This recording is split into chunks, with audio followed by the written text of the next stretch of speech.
Olá, tudo bem? Eu costumo recomendar aos membros do grupo de pesquisa que eu coordeno na UFS a leitura de livros pertinentes ao tema que nós trabalhamos.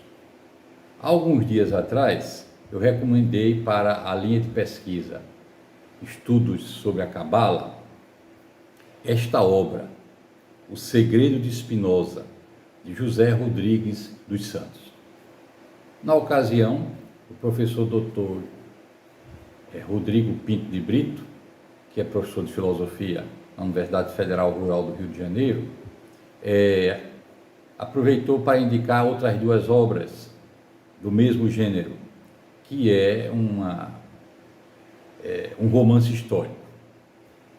E me solicitou um resumo deste livro. Na verdade, os dois livros que o professor Rodrigo indicou são obras em inglês. A vantagem desse é que é uma obra em português, né? Então, aqueles que só dominam o português poderão ler. Bem, eu indiquei como uma recomendação, primeiramente, do professor Clóvis de Barros, que é esse famoso professor de ética da Universidade de São Paulo e que, portanto, obviamente, tem que passar pela obra de Spinoza. Pois bem, vou aqui cumprir com o desafio do professor Rodrigo e fazer um pequeno resumo deste livro para os membros do grupo de pesquisa. Vou aproveitar e postar no canal do YouTube para que os nossos simpatizantes que acompanham o nosso trabalho também possam aproveitar. E, com isso, ver se consigo incentivar vocês à leitura do livro. Bem, metodologicamente, a primeira tarefa é nós respondermos a pergunta: quem escreveu? Ou seja, quem é José Rodrigues dos Santos? José Rodrigues dos Santos é provavelmente, atualmente, o escritor mais badalado, né, mais afamado de Portugal, que obtém um sucesso tremendo com suas obras. Bem, o campo dele de origem é o jornalismo. Ele é doutor em comunicação, professor universitário também, mas se dedica ao jornalismo como sua maior atividade profissional. Tanto que apresenta um telejornal muito importante na televisão portuguesa. Ele nasceu em Moçambique em 1964 e já se consagrou no mundo literário com várias obras, inclusive ganhando vários prêmios literários. E esta obra que ele escreveu é um romance histórico. Bem, como professor de história, eu acompanhei a leitura e fazendo um crivo dos fatos históricos que ele apresenta, de uma fidedignidade muito grande. Ele consegue apresentar os principais fatos históricos do século XVII, né, no tempo de vida de Bento de Spinoza, com muita propriedade, de forma muito criativa. Então, o que me chamou a atenção é como ele iniciou o livro. Eu vou contar para vocês. Antes, porém, um breve resumo da vida de Spinoza, que ele retrata no livro e que nós precisamos ter uma noção para acompanhar a leitura e até essa apresentação. Bem, Spinoza nasceu em Amsterdã, no ano de 1632. Porém, sua família, a origem mais remota de sua família é a Espanha, de um lugarejo lá chamado Espinosa, daí o sobrenome da família, né? De Spinoza. Em 1492, esta família migrou da Espanha para Portugal, devido ao decreto de expulsão dos judeus assinado pelos reis católicos, no dia 31 de março de 1492. Então, a família Spinoza migrou para Portugal. Radicaram-se então em Portugal. E aí, até a ocasião em que tornaram-se marranos, criptojudeus, lá em Portugal, até a ocasião em que aproveitaram, né, a ideia de liberdade que prevalecia, né, a tolerância religiosa que prevalecia nos Países Baixos, né, as chamadas Províncias Unidas, que nós chamamos hoje de Holanda, e migraram. A família Spinoza migrou para Amsterdã. O pai de Benito Spinoza, ou Bento Spinoza, Bento de Spinoza, era um rico comerciante português estabelecido em Amsterdã, que frequentava a sinagoga que os judeus conseguiram organizar em Amsterdã. Pois bem, esse é o contexto de origem mais remota de Bento de Spinoza. Ou seja, ele era um judeu holandês de origem portuguesa, que foi criado frequentando a sinagoga de Amsterdã, levado por seu pai, que era um membro muito respeitado da sinagoga, da comunidade judaica de Amsterdã. Pois bem, Spinoza, aí vem o início do livro, Spinoza, que nasceu em 1632 e morreu em 1677, portanto, a vida dele transcorre ao longo de importantes fatos históricos que são narrados no livro. Spinoza, quando criança, assistiu na sinagoga de Amsterdã, e isso não só o romance histórico de José Rodrigues dos Santos mostra, como também existem outros historiadores especialistas na biografia de Spinoza que dizem que efetivamente, provavelmente, Spinoza assistiu esse evento que eu vou narrar para vocês. Então, Spinoza, criança, assistiu à humilhação pública que sofreu o famoso escritor Uriel da Costa. Quem foi Uriel da Costa? Que foi flagelado na sinagoga de Amsterdã pelos judeus de origem portuguesa. Uriel da Costa foi um escritor que desenvolveu ideias de crítica à comunidade portuguesa e ao judaísmo ortodoxo. Quando eu estive no Porto, fazendo minhas pesquisas para escrever meu trabalho de pós-doutoramento, eu fui à Biblioteca Municipal do Porto, uma biblioteca imensa, maravilhosa, e se diz que tem mais de 1 milhão de volumes. Eu fui à Biblioteca do Porto e consegui lá uma obra muito rara, uma obra muito especial, que foi o Exame das Tradições Farisaicas.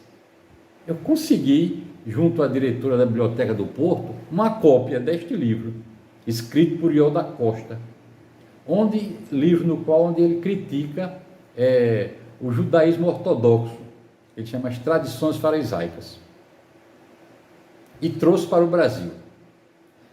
A partir deste livro, orientei uma dissertação de mestrado da professora Hernânia Santana e fiz questão de mandar para o professor Dr.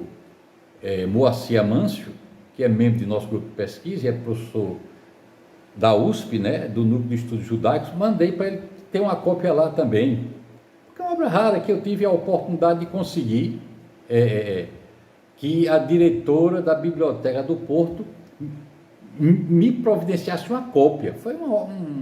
Ela me tratou de forma muito especial, não é isso? E aí eu tenho aqui, e serviu até para o mestrado de Hernânia. Pois bem, a partir das ideias que Uriel da Costa desenvolveu neste livro e em outros que ele escreveu, a comunidade judaica de Amsterdã o excomungou. Ora, uma excomunhão naquele tempo no mundo judaico significava quase que um decreto de morte, porque Uriel da Costa, que também havia migrado de Portugal para Amsterdã,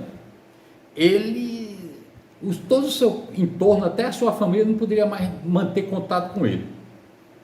Então, depois que ele foi excomungado, devido a estas obras que ele escreveu, ele retratou-se para poder voltar ao convívio, pelo menos com sua família, com a comunidade, né? Pois bem, mas para que ele pudesse se retratar, ele passou por uma cerimônia pública na sinagoga de Amsterdã, que foi uma cerimônia na qual ele recebeu chibatadas. Depois ele teve que deitar-se na porta da sinagoga e todos os membros presentes tiveram que passar e pisar nele para sair. Bem, o livro começa com esse incidente marcante, com esse incidente bastante forte. Provavelmente Bento de Spinoza passou por sobre Uriel da Costa e o pisoteou, como todos os membros que estavam presentes naquele dia na sinagoga, no momento desta cerimônia.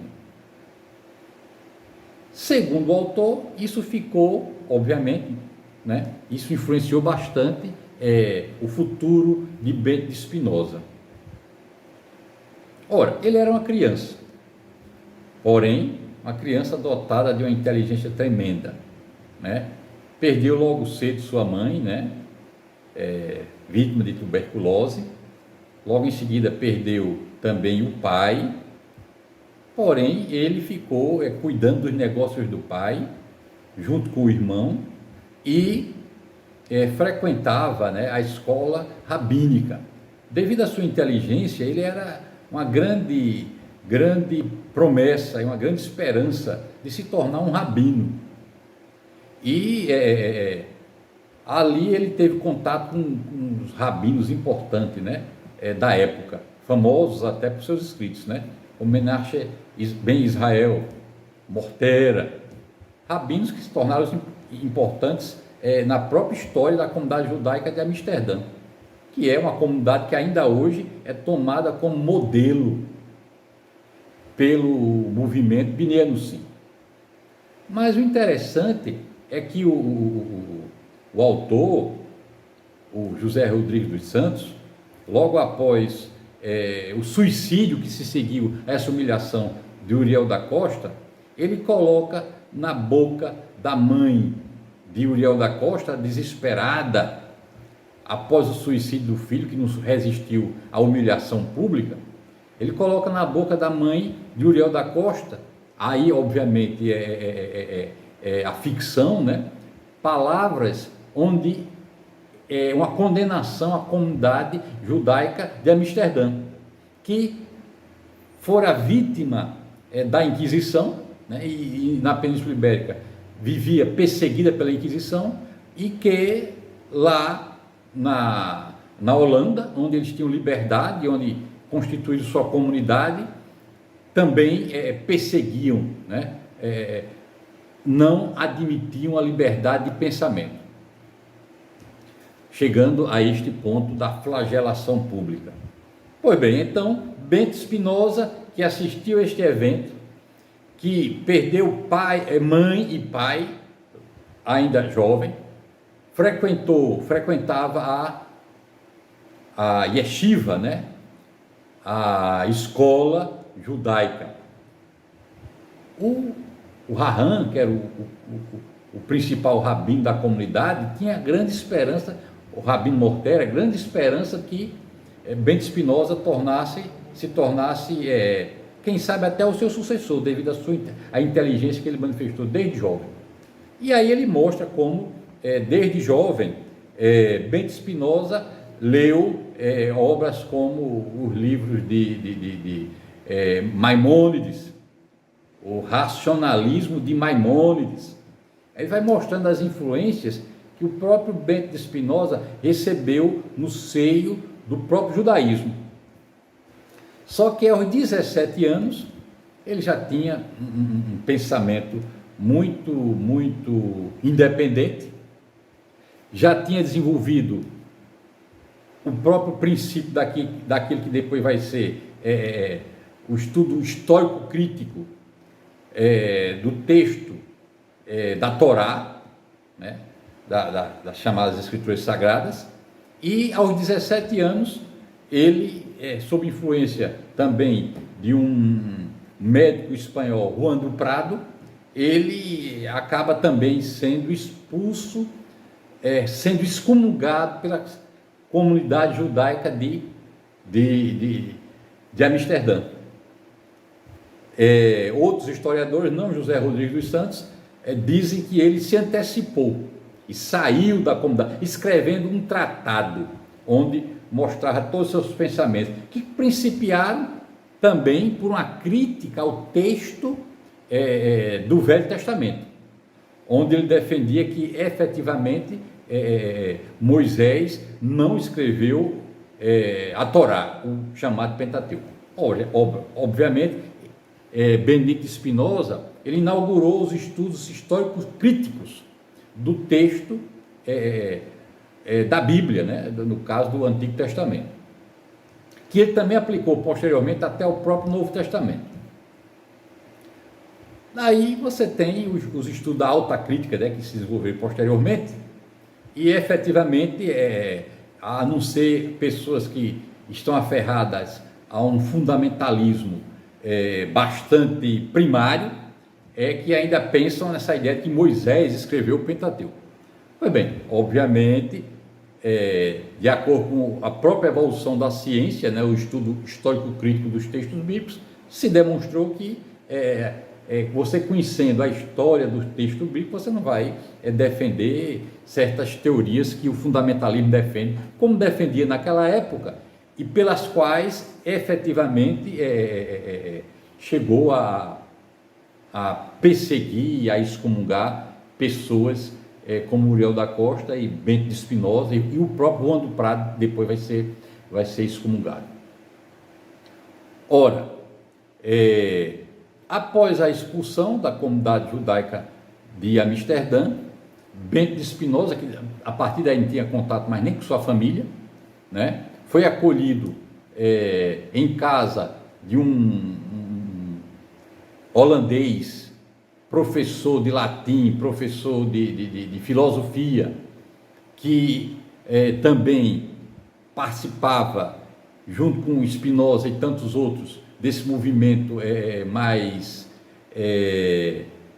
liberal, né? Desse movimento das novas ideias, que eram leitores de René Descartes, Thomas Hobbes, né? Francis Bacon, os filósofos que naquele momento estavam lançando os fundamentos do pensamento liberal, que depois fundamentou o próprio iluminismo. Então, Spinoza foi acolhido por esse professor em sua casa e passou a trabalhar com lentes, passou a fabricar lentes e tirou o seu sustento até o final da vida da produção de lentes, e um pouco também que ele passou a escrever, né? Eu não penso que ele tenha conseguido muito êxito financeiro com os livros que publicou. Pois bem, o autor, ele tem um desenvolvimento do ponto de vista histórico, né? Onde ele vai mostrando os grandes fatos históricos nesse período de 1632 a 1677, de forma muito fiel. Ele mostra os fatos históricos de forma muito fiel, fatos importantíssimos, né? Ora, ele mostra o domínio holandês do Brasil, né? Isso se reflete no livro. Ele mostra o fim da União Ibérica, né? O período em que a Espanha dominou Portugal, né? E ele mostra como, ainda vivo, o pai de Spinoza, Miguel de Spinoza, celebrou, né? Celebrou quando Portugal se libertou do domínio espanhol. Ele mostra as guerras entre Espanha e Holanda e as consequências disto. Uma das consequências foi a própria invasão holandesa do Brasil, né? Ele mostra as guerras da Espanha com a Inglaterra, a França, as três grandes potências da época, Espanha, Inglaterra e França, e os países baixos, né, as províncias unidas, que nós chamamos hoje de Holanda, neste meio. E um país com um diferencial tremendo, com um pensamento liberal consolidado em um partido político que chegou ao poder, protestante calvinista, alguns destes formando um partido liberal, tendo também o partido fundamentalista, e Spinoza, que participou desta vida cultural e política de Amsterdã, se unindo a estes pensadores liberais, onde eles se reuniam periodicamente para discutir e analisar a obra de René Descartes, a obra de Thomas Hobbes, a obra de Francis Bacon, a obra, de um modo geral, dos próprios pensadores da antiguidade clássica. Com isso, Spinoza formou a sua estrutura para tornar-se provavelmente o maior filósofo do século XVII. Por que eu digo isso? Porque, além de ser o iniciador do método de interpretação histórico-crítico das escrituras sagradas, a exegese, além de ser um grande influenciador do que posteriormente seria a alta crítica, a partir desta hermenêutica científica do texto bíblico, Spinoza foi, devido ao seu racionalismo extremado, ele foi o fundador dos ideais da modernidade. Ele vai influenciar o iluminismo que virá no século XVIII. Pois bem, Spinoza, devido ao seu pensamento liberal, ele foi acusado durante sua vida de ateu.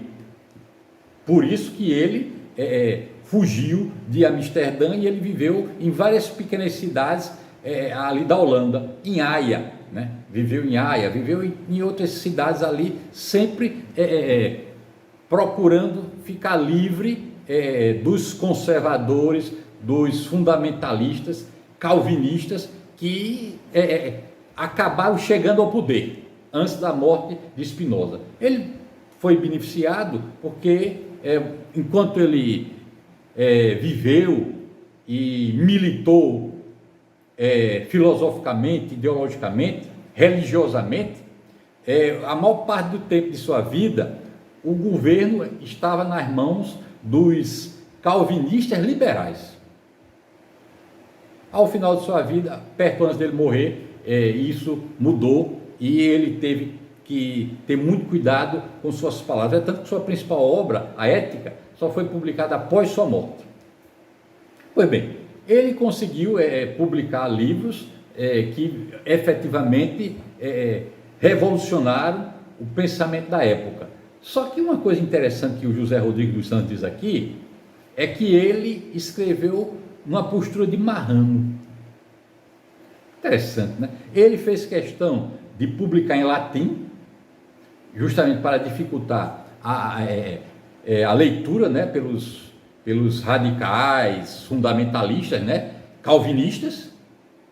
Fez questão de publicar em latim e, segundo José Rodrigues dos Santos, uma escrita marrana, onde ele procurou efetivamente esconder a essência de sua obra, de seu pensamento. Daí o título, O Segredo de Spinoza. Ao final do livro, o autor revela esse segredo de Spinoza. Qual seria esse segredo de Spinoza? E interessante que ele revela esse segredo num diálogo que Spinoza mantém com o filósofo alemão, ainda jovem na época, que vai visitá-lo, Leibniz. Aí ele revela esse segredo. Ao longo do livro, do ponto de vista do pensamento filosófico de Spinoza, eu já falei que os grandes fatos históricos ele apresenta muito bem. Como historiador, eu fiz essa avaliação.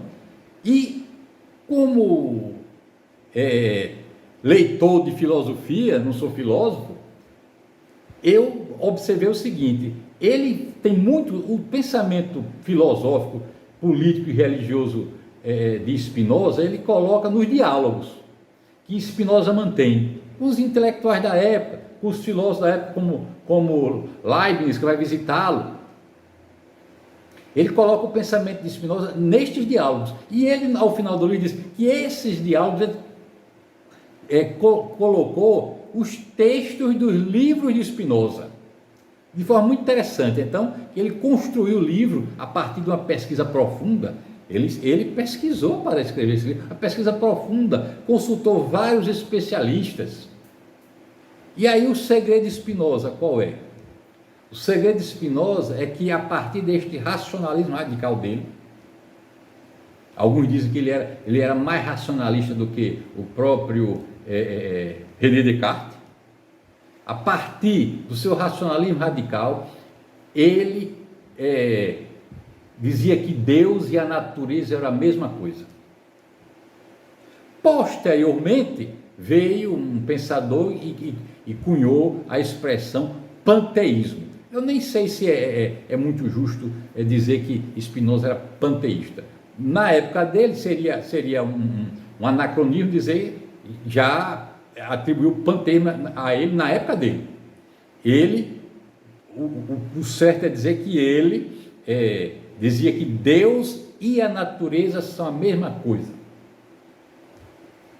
Este é o grande segredo de Spinoza. E esta ideia, que eu penso que provavelmente tem até alguma influência cabalista, porque ele leu obras cabalistas, como Abraham Cohen de Herrera. Eu penso que até posteriormente ele teve alguma influência aí para conceber esta ideia desta relação Deus e natureza, como ele defendeu e como efetivamente, posteriormente, vão dizer que era um panteísmo. Eu penso que talvez um panenteísmo seja a concepção mais adequada a atribuir a ele, a partir do momento que nós admitamos que ele teve alguma influência cabalista. A cabala influenciava a comunidade judaica de Amsterdã, então ele desde criança já estava sob essa influência. O rabino da Fonseca, né? Ele foi rabino aqui da comunidade judaica aqui de Recife, né? Ele conviveu na época lá de Spinoza, era cabalista, né? Ou seja, o livro eu recomendo a leitura. Por quê? Do ponto de vista da criatividade, muito bem construído, porque ele vai colocando os diálogos, né? E o pensamento de Spinoza vai aparecendo nesses diálogos, nas correspondências também dele com a comunidade de filósofos, de estudiosos da época. Ele é fiel à evolução histórica dos acontecimentos e ele apresenta a vida de Spinoza com detalhes interessantes. Eu penso que com isso eu reforço a minha recomendação da leitura do livro para os membros do grupo de pesquisa e também para os nossos admiradores e seguidores em nosso canal. Até a próxima.